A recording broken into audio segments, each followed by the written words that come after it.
high dear सिलिङ्गवेजको structures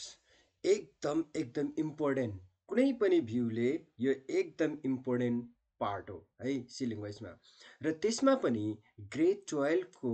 board एक्जामको कुरा गर्ने हो भने यो स्योर सर्ट क्वेसन एउटा स्योर 8 मार्क्सको क्वेसन आउँछ अल्दो यसको हाम्रो अरमा आउँछ होइन जस्तै फाइल ह्यान्डलिङबाट यसको अरमा आउँछ फाइल ह्यान्डलिङमा हाम्रो डिफ्रेन्ट कमान्डहरू उसको फाइल पोइन्टर्स हामीले डिक्लेयर गर्नुपर्ने त्यसमा ओपन क्लोज गरिराख्नुपर्ने त्यस्तो धेरै कुराहरू सम्झिनुपर्छ तर स्ट्रक्चर्स यदि बुझ्नुभयो भने यहाँहरूको लागि एकदम इजी छ होइन अलिकति ध्यान दिनुभयो भने यो मजाले तपाईँहरूले गर्न सक्नुहुन्छ र मैले यहाँहरूलाई रिक्वेस्ट गरेँ मेरो यत्रो यो मेहनत गरिरहेको छु यसमा धेरै मेहनत लाग्छ यार 2-3 घन्टै लाग्छ होइन यसको मतलब यो होइन कि मैले यसलाई बनाउन छोडिदिउँ तपाईँहरूलाई सेवा गर्दैछु भने तपाईँहरूबाट पनि मैले के चाहन्छु भने please if you are new subscribe it र लाइक सेयर गरिदिनुहोस् राम्रो कमेन्टहरू पनि छ भने यहाँहरूसँग कमेन्ट पनि गरिदिनुहोस् ताकि मलाई अझै पनि बलियो बनाओस् यो फिल्डमा र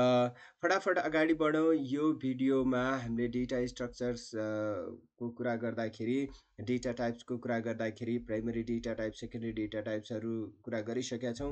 आज युजर डिफाइन डेटा टाइपमा हामीले स्ट्रक्चर डिफाइन कुरा गर्दैछौँ र हामी फर्दर आइ नै हाल्छु र यसमा मैले सबभन्दा इम्पोर्टेन्ट यहाँनिर हामीले बुझ्नुपर्ने कुराहरू है जस्तै भेराइबल कुनै पनि हामीले भेराइबल डिक्लेयर गरिरहेछौँ होइन हामीले योभन्दा अगाडि मैले धेरै कुराहरू यो भिडियोमा राखिसकेको छु यसको सी सिरिजमा जस्तै हामीले इन्ट डिक्लेयर गर्ने बित्तिकै उसले एउटा मेमोरी गर्छ होइन मेमोरीमा उसले एउटा स्पेस अकुपाई गरेको हुन्छ र त्यसमा जस्तै मैले इन्ट ए गरेँ भने उसको नेम ए राखेको हुन्छ यो त हामीलाई थाहा नै छ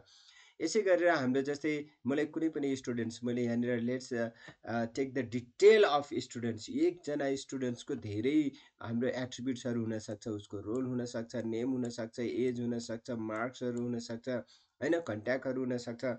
सो दिज अल अब त्यो छुट्टै छुट्टै गर्दाखेरि it's a wrong way to select होइन जस्तै अब मैले 100वटा स्टुडेन्ट लिएँ या एउटै स्टुडेन्ट्सको पनि मैले यसरी लिँदै गर्दाखेरि इट्स अ मेसिभ टाइपको देखिन्छ होइन एकजना स्टुडेन्ट्सको त यसरी सर लियो ठिक छ होइन त्यसपछि अर्को स्टुडेन्ट्सको फेरि पनि हामीले जस्तै रोल नम्बर 1 यहाँनिर डिक्लेयर गर्नु पऱ्यो रोल नम्बर 2 रोल नम्बर अर्थात् रोल 2 भनेर एउटा छुट्टै भेरिएबल डिक्लेयर गर्नु पऱ्यो नेम 2 भनेर छुट्टै डिक्लेयर एज 2 यसरी मार्क्स 2 भनेर डिक्लेयर गरिराख्नु पऱ्यो होइन सो यो चाहिँ अलिकति रङ वे अर्थात् लेन्डी वे अर्थात् इम्पोसिबल वे पनि देखिन्छ जस्तै 100जनाको गर्नु पऱ्यो भने मैले त्यही अनुसारको अब एरे छ एरेले पनि यस्तै गरेर हाम्रो डिक्लेयर त गर्छ होइन जस्तै हामीले यहाँनिर एरे 10वटा लियो भने एरेको साइज मैले 10वटा गरेँ या 100वटा गरेँ भने यसले स्टोर गर्छ होइन एउटा कन्टिन्युस मेमोरीमा उसले स्टोर त गर्छ तर यसले same variable same types of डेटालाई मात्रै स्टोर गर्छ अर्थात् रोल नम्बर 100वटा स्टुडेन्ट्सको रोल नम्बर मात्रै गर्यो या नेमलाई मात्रै गर्यो या एजलाई मात्रै गर्यो होइन त्यसरी तर यो सबै एलिमेन्ट्सहरू पनि पोसिबल छैन किनभने यसले सेम टाइपको डेटालाई मात्रै स्टोर गर्छ सो यो पनि पोसिबल भएन त्यही भएर यस्तो कुराको लागि हामीसँग छ स्ट्रक्चर्स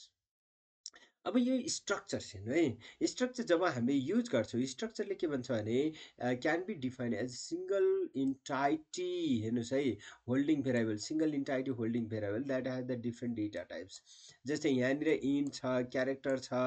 होइन फेरि इन्ट छ फ्लोट छ यसरी different data types in a single type या सिङ्गल भेराइबल्समा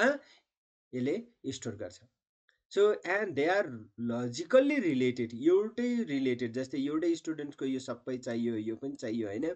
हामीले यसरी लिन सक्छौँ अब मैले यहाँनिर हरेक स्टुडेन्टको लागि छुट्टै छुट्टै डिक्लेयर गरेको होइन है साथी हो यो मैले जस्ट देखाएको अहिले यसलाई डिक्लेरेसन पार्ट हाम्रो कसरी आउँछ भन्ने कुराहरू हामी हेर्ने नै छौँ र अब जस्तै मैले यहाँनिर यहाँनिर इन्डेक्सिङ बेसमा लिएको छु यसलाई होइन स्टुडेन्ट 0 स्टुडेन्ट्स 1 स्टुडेन्ट्स 2 यदि इन्डेक्सिङको कन्सेप्ट थाहा छैन भने योभन्दा अगाडिको भिडियो हेरे